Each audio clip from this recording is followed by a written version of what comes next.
Rain slammed against the marble floors as Esther's bare feet hit the corridor at a run. "Move!" A voice hissed in her ear through the tiny earpiece hidden beneath her wig. "Security rotation resets in 30 seconds. Her heart pounded so hard, she was sure the cameras could hear it.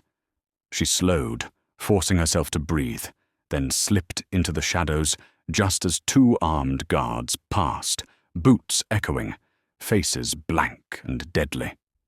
Esther pressed her back to the cold wall, fingers trembling around the silver tray in her hands. On it sat a crystal glass, half filled with amber liquor. 1 sip, that was all it would take. Seduce him, drug him, kill him.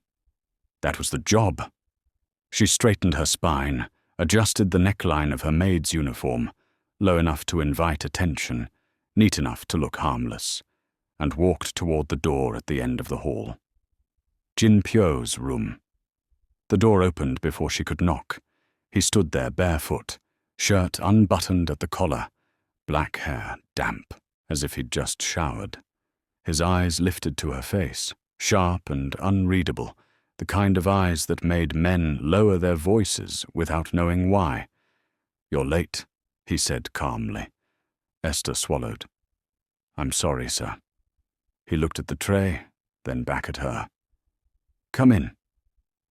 The door closed behind her with a soft click that sounded too much like a lock. Her pulse spiked. The room smelled of cedarwood and smoke.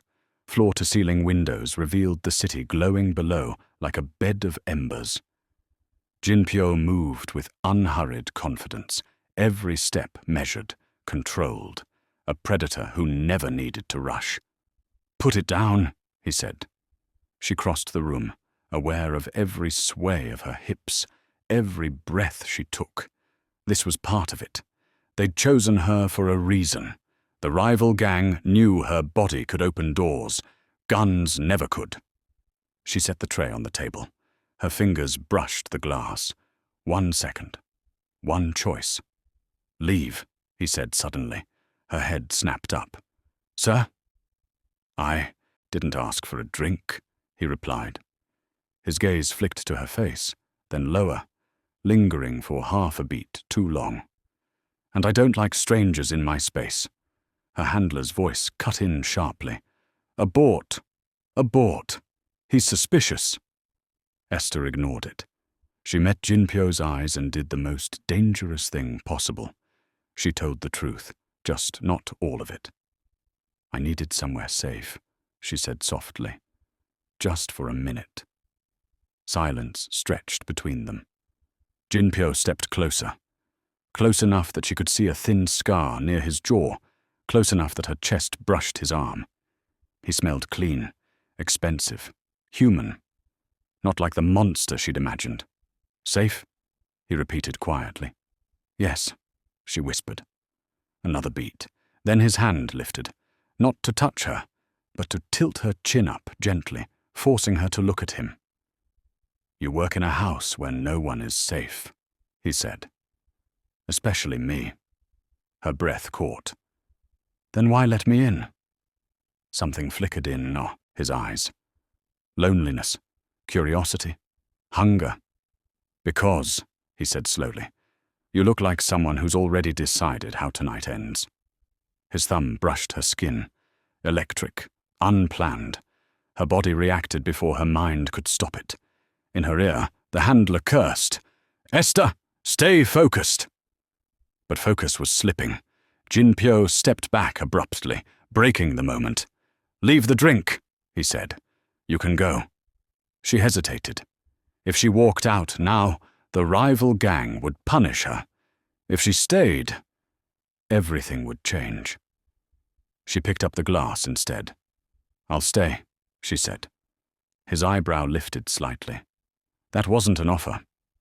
"I know." Her voice trembled, but she didn't back away. "It's a choice." For a long moment, he studied her like a chessboard, weighing consequences. Then he reached out and took the glass from her hand, not to drink, but to set it aside untouched. "Sit," he said. Her knees felt weak as she lowered herself onto the edge of the bed. He didn't touch her right away. That was worse. The distance buzzed with tension, thick and heavy. When he finally spoke, his voice was softer, almost curious. "What's your name?"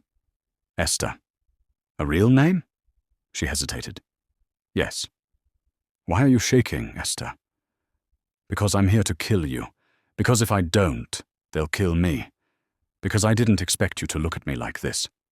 Instead, she said, "Because you scare me."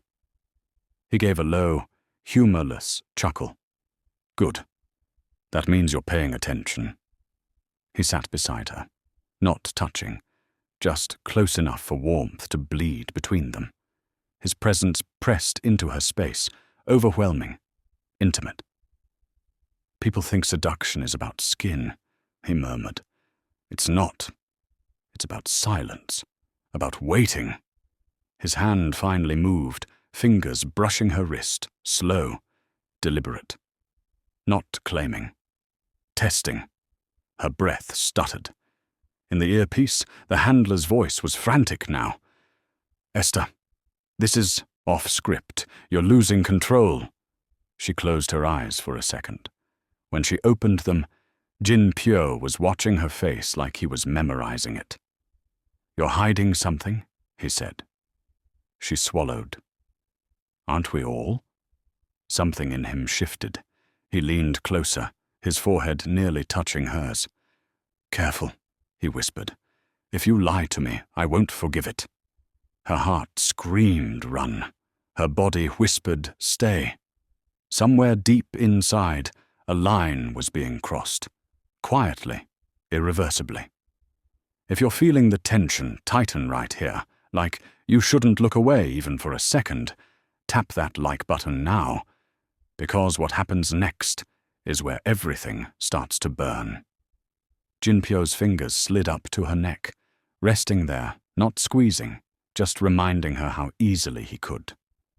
"Tell me why you really came into my room tonight, Esther."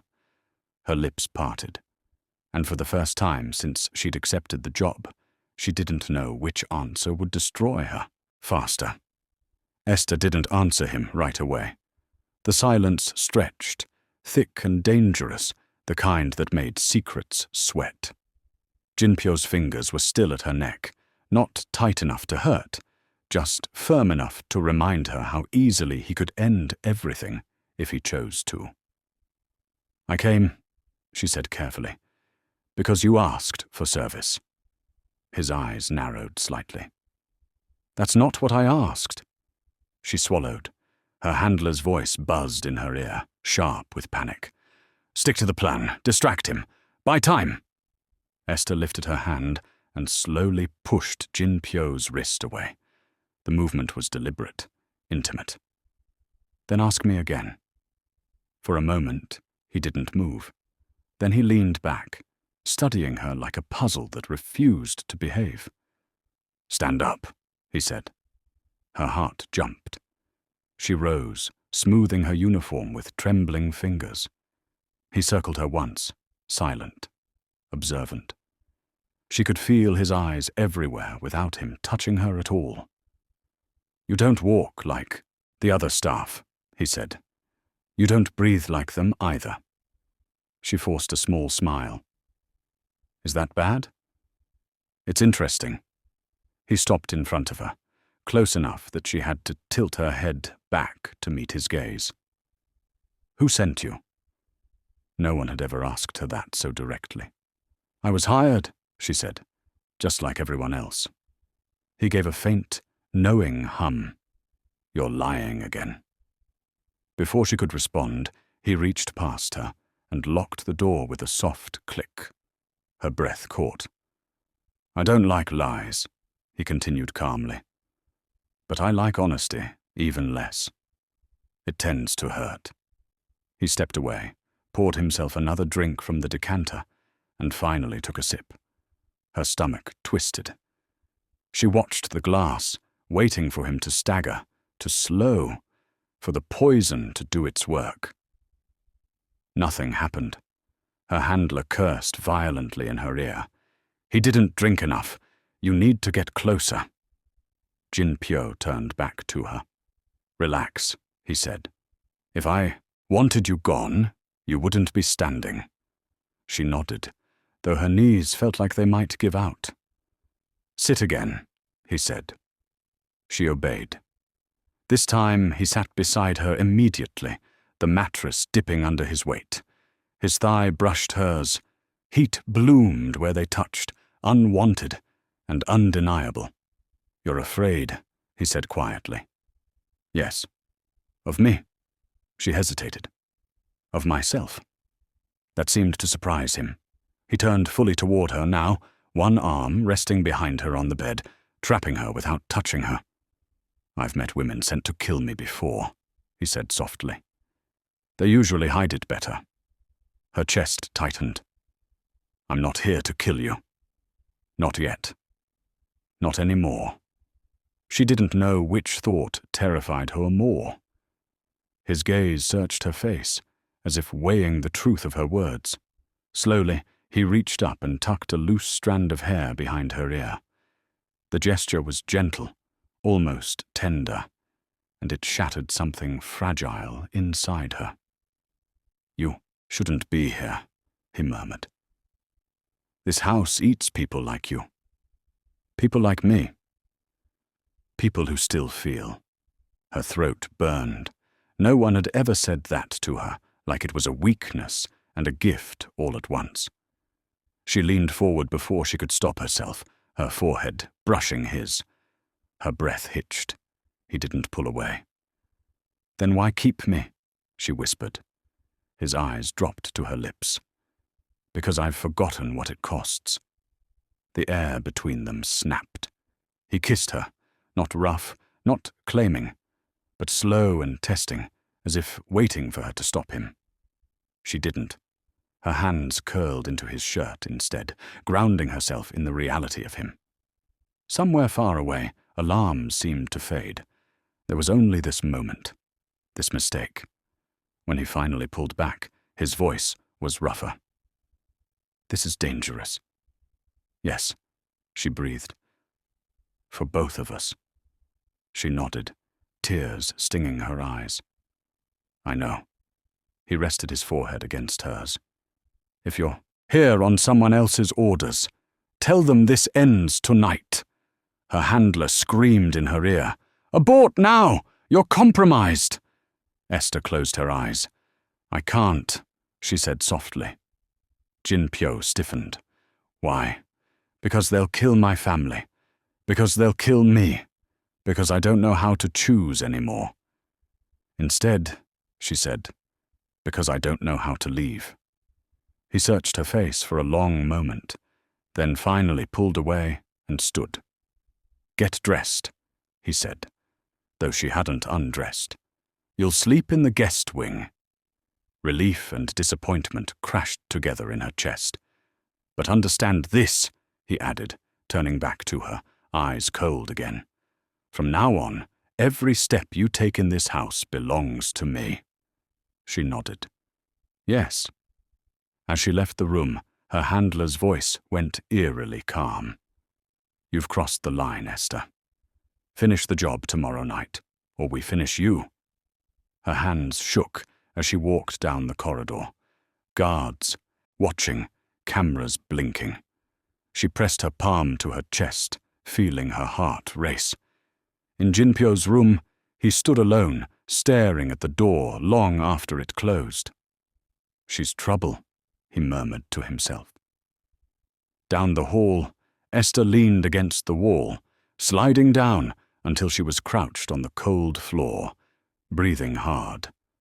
Love hadn't taken over yet, but it had knocked.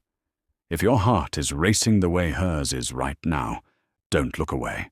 Hit like and subscribe, because the next choice she makes will turn desire into blood. And somewhere in the shadows of the city, the rival gang watched the mansion lights and smiled, already planning the night everything would explode. Esther didn't sleep. She lay on the narrow guest bed, staring at the ceiling as the house breathed around her. Soft footsteps of guards changing shifts, distant hum of generators, the low whisper of the sea beyond the cliffs. Every sound reminded her she was inside a cage dressed like luxury. Her earpiece crackled to life just before dawn. "Tomorrow night," the handler said, voice flat and cruel. "He dies. You open the study door at exactly 11. You don't hesitate." "And if I refuse?" Esther whispered. A pause, then a soft laugh. "Then your mother's house in Ibadan burns first, slowly." The line went dead. Esther pressed her fist into her mouth to keep from screaming. By morning, she wore a smile like armor. She moved through the mansion with practiced grace, cleaning, serving, lowering her eyes when spoken to. But everything had changed.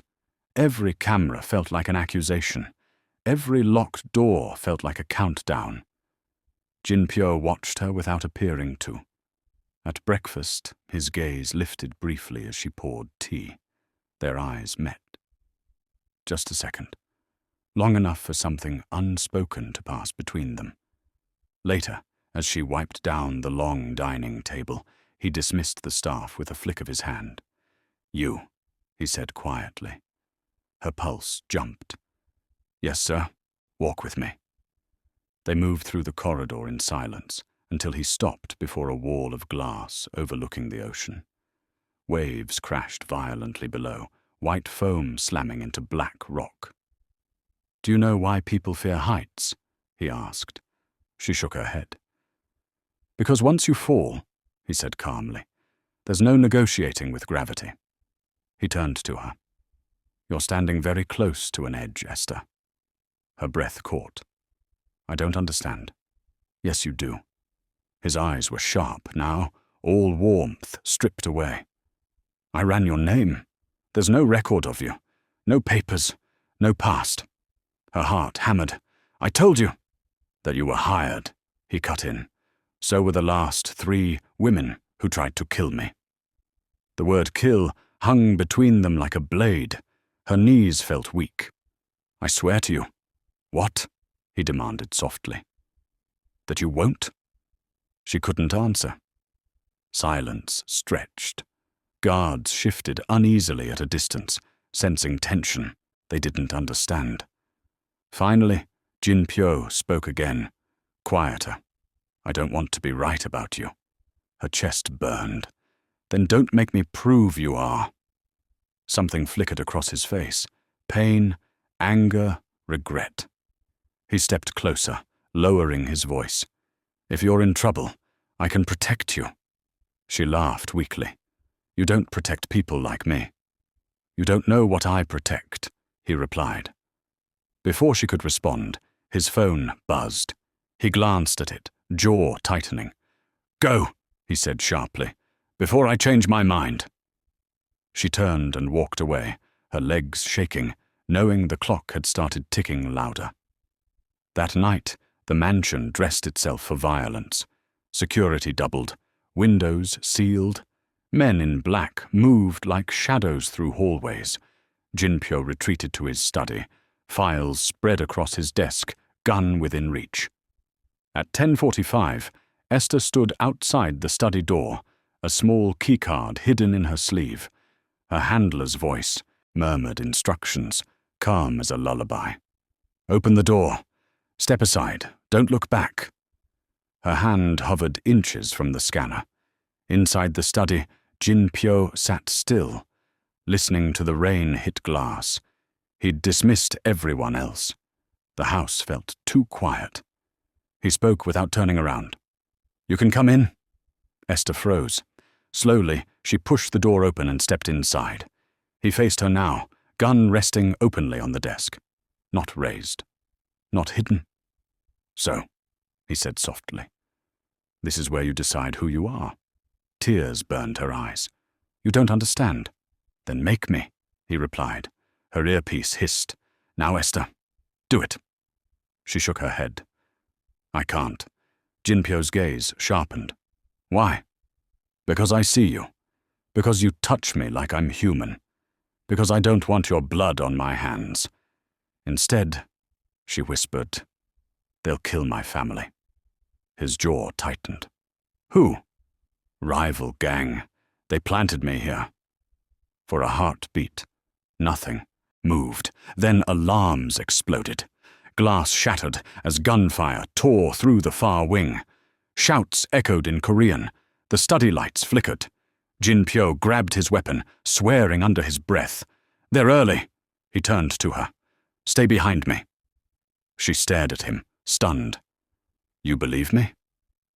I believe the bullets, he said grimly. The door burst open as one of his men stumbled in, bleeding. Boss, they're inside! Gunfire thundered closer. Jin-Pyo pulled Esther toward a hidden passage behind the bookshelf. Move! She ran with him through the narrow corridor, heart slamming, screams echoing behind them.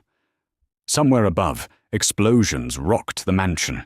As they reached the exit, Esther ripped the earpiece from her ear and crushed it under her heel. I choose you, she whispered.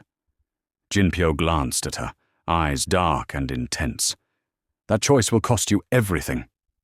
Gunfire erupted behind them as the passage door blew apart. If your breath just caught the way hers did, don't blink. Hit like and subscribe now, because the next few minutes will decide who survives and who bleeds for love.